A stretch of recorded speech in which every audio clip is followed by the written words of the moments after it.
नमस्कार मंडळी, कशा आहात तुम्ही सगळे? तर मी आज सकाळी उठले आणि पहिलं माझं काम असतं की चहा बनवायचं. तर मग मी चहा बनवून घेतला आणि सगळ्यांना दिला. नंतर मग भाजी बनवायची होती आज मुगाची.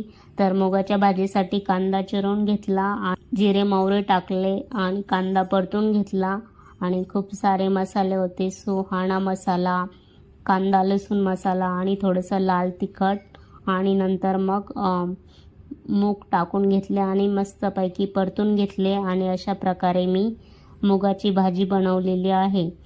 तर खूप छान टेस्ट झालती आणि आज आम्हाला बनवायचे होते, खूप साऱ्या रील्स बनवायच्या होत्या. तर मग मी नवीन साडी शिवली होती, तर मग म्हटलं आज साडी घालावं आणि मग मी साडी घातली. असा सुंदरसा मेकअप केला आणि नंतर खूप सारे रील्स बनवले अशा प्रकारे. धन्यवाद.